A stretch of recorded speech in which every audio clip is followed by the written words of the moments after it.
What's up, y'all? It's Steve about to react to this vid by the 8 series. It's titled Global Hits That Failed in the US in 2025. I think this is important to know because people are so quick to be like, oh, this flap, that was a flap. This a flap. It's people's favorite word, but it's like, okay, just because it didn't make it on the Billboard charts in the States, that don't mean it wasn't successful in other parts of the world. People can have success outside of the United States. So yeah, we will see who was on here. Let's watch.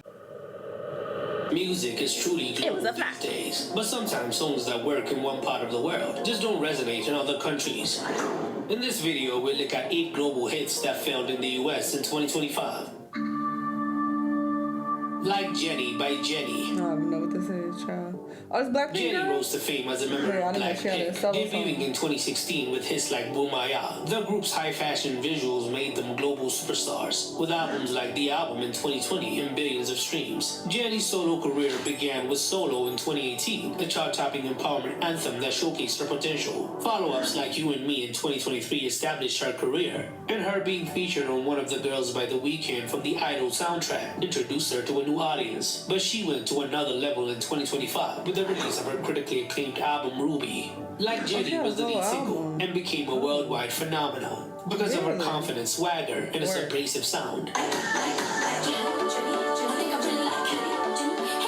It spent weeks in the top 10 of the Billboard Global 200, peaking at number 5 and ending the year as one of the biggest hits of 2025. Globally, it has accumulated over 670 million Spotify streams, dominating playlists, especially in Asia. It also earned huge views on YouTube, surpassing 200 million views in 9 months. In the US, however, Like Jennie underperformed compared to everywhere else. It debuted and peaked at number 83 on the Hot 100, never cracking the upper echelon of the charts, despite strong streaming numbers. Limited radio support and competition from established pop acts highlighted how K-pop always like their globally, visuals, but faces barriers to get into the US mainstream. Still, its global success showed Jennie's star power. She has really stepped into the spotlight. Show Me Love by Wiz the MC. Where's the MC? Wiz the MC, born in Cape Town, South Africa and raised in Germany and Canada, emerged as a rising star blending hip-hop, pop, and global influences from his multicultural background. Early tracks like Do What You Want in 2019 gained traction online, leading to collaborations and a growing fan base. In 2025, he teamed up with production duo Bees and Honey for Show Me Love, an infectious Amapiano-infused track that captured summer vibe with its groovy bass and feel-good lyrics. This song. The song exploded internationally after it went viral. Listen, I've been knowing songs, but I don't know the artists. Propelling it to number 3 on the UK singles chart, number 3 in Germany, and high peaks all across Europe. It hit number 10 on the Billboard Global 200 and became an independent chart topper in multiple markets. The remix with South African superstar Tyla added to its popularity. The original has now surpassed 500 million Spotify streams, and the remix has reached 200 million streams. It showed how organic social media buzz can drive global success, even in this controlled TikTok era. Despite this, Show Me Love failed to make any significant impact in the US, as it didn't even chart on the Billboard Hot 100, but managed to peak at number 4 on the US bubbling under Hot 100. Afrobeats and Amapiano resonated strongly in Europe and Africa, but didn't translate to US radio, which favored more familiar pop sounds in 2025. Azizam by Ed Sheeran. Ed Sheeran is a certified legend, as he has been dominating the music industry from 2011's Plus to multi-billion. I didn't know he was considered that, and this is no shade, I just did not know. He has accumulated dozens of global smashes. He is now a legacy artist, as he has kind of come down from his 2010's peak. Because, I mean, there's a big difference between being very popular, having hits, and being very well known and being a legend. So I just didn't know that people were considering him as such. So let me know if this is true or if he's a lot. Because Ed Sheeran? His acoustic albums like Subtract and Modern Variations, Sheeran signaled a return to big pop in late 2024, teasing new sounds and collaborations. After spending some time in Nigeria, he released Azizam, meaning My Dear in Persian, as the lead single to his 8th studio album Play. Incorporating Middle Eastern instruments and backing vocals, the song came out in April 2025 and debuted at number 3 on the UK singles chart, becoming his 42nd top 10 in his native country. It also had a great chart performance in Europe and South America. In the US, however, Azizam debuted and peaked at number 28 on the Hot 100, a respectable but underwhelming entry compared to his past number ones like Shape of You. His chart stagnation in the US showed his struggles in recent years, but the song resonated more internationally. This shows how even established stars that are not based in the US struggle to maintain dominance on the Billboard Hot 100. Shanell by Tyla. Tyla first exploded onto the global scene with her 2023 breakout Water, a Grammy-winning Amapiano pop fusion that became a viral sensation and peaked at number 7 on the Billboard Hot 100. She became one of the first pop superstars to come out of Africa. Building on that momentum, her self-titled debut album in 2024 solidified her as a leading voice, blending African sounds with R&B vocals. By 2025, Tyla was positioned as a global superstar, touring extensively and collaborating with multiple brands. Her momentum seemed to slow down though as time went on, but she delivered a big hit. I don't know, I just think we throwing terms around. I don't think people understand the weight of some of these terms. A legend, a superstar, like, I don't think people are considering what those labels entail. Year. Released in October 2025, Shanell was a groovy, catchy hit that was made perfect for TikTok. It quickly became a worldwide phenomenon. I'm a big dog, baby. I like it. Global 200, her highest is Water. It accumulated over 150 million Spotify streams in weeks, going on to top the Afrobeats chart. In the UK, it was a big hit. Yeah, Miami can never. I can't believe she tried to say this girl stole her song, girl. The massive TikTok dance challenge upped its popularity, with the song dominating social media. Globally, it outpaced her previous releases and early momentum. In the US, however, Shanell debuted modestly at number 94 on the Hot 100, later peaking at number 53, showing the troubles global artists have breaking into the US market. Tyla's popularity in the US is not what it should be. She's able to sell out arenas worldwide, but not in the US. While the song is only growing in popularity, the gap between its global virality and US impact has been weird. No Broke Boys by Disco Lines and Tinashe. That's all that song? Disco Lines, the American DJ and producer, had decent success with viral house edits and tracks like Baby Girl in the early 2020s. But in 2025, he raised his profile when he remixed Tinashe's song No Broke Boys and went viral. The original appeared on Tinashe's 2024 album Quantum Baby, where the R&B star delivered sharp, confident lyrics over a mid-tempo beat. The 2025 Disco Lines remix transformed it into a high-energy dance anthem, adding EDM drops and fresh vocals.